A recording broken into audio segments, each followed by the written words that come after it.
back in 2014 was when we saw Zelda crossover with the Dynasty Warriors series for the first time. I was well aware of the first Hyrule Warriors when it was coming out, but I actually passed on it despite being a massive Zelda fan. The gameplay just looked like it'd be button mashing to me, but I was just going off of the trailers really.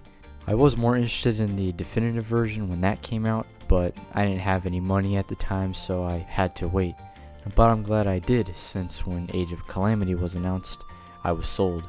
A brand new Hyrule Warriors set in the Breath of the Wild continuity that also serves as a prequel to that game. Sign me up. So I slapped it on my Christmas list, and here we are.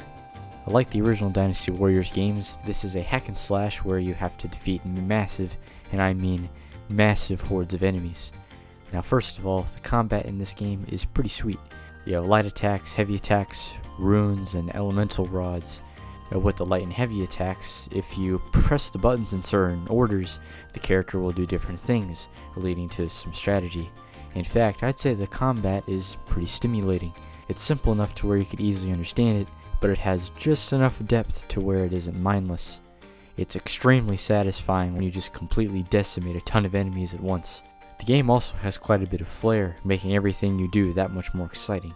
And man, when you have to take on like a really tough enemy or boss, you'll be on the edge of your seat the entire time. Switching between characters, using your different abilities, quickly dodging their attacks, and then finally landing that finishing blow, it's pretty exhilarating stuff. The maps are also fun to traverse, and there's even some environmental puzzles here and there to keep things interesting. There's even a part in Zora's domain where you control one of the divine beasts and have to shoot down a bunch of enemies in first person. It's cool stuff. The additional characters here are also fun to use.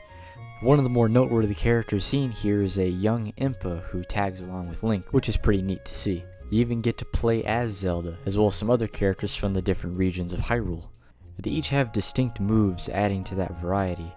I really love playing as Impa. She has a really interesting moveset. After defeating enemies, she can absorb these symbol things and do stuff like creating clones, which of course makes your attacks more powerful.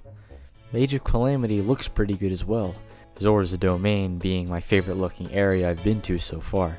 But hey, the other maps don't look bad either. I mean, the Breath of the Wild aesthetic was great to begin with, so they couldn't mess it up too easily. There can be a good amount of slowdown when things get super hectic, but it's nothing deal breaking and doesn't happen too terribly often. I also just like the concept of this game. The whole idea of there being a war throughout Hyrule was a good framing device in Breath of the Wild, and to see it unfold in the warrior style is a perfect fit. Plus, it's always cool having a significant amount of character emphasis in a Zelda game. Seeing these characters interact in the cutscenes is pretty neat. The only thing I would have changed so far is the lack of checkpoints. I don't have it recorded, but when I was in Death Mountain, I ended up dying in a tough battle after I was there for quite a while. So then I had to redo the whole level, which I thought was a bit obtrusive. I feel like there could have been one checkpoint in the middle or something. Oh, and if just one party member dies, you lose, which I'm not a huge fan of. I'd rather have it to where once all of the characters die, then you lose. It doesn't make much sense. But hey, these things haven't really detracted from my enjoyment of this game. I still highly recommend you pick this up for your Switch if you can.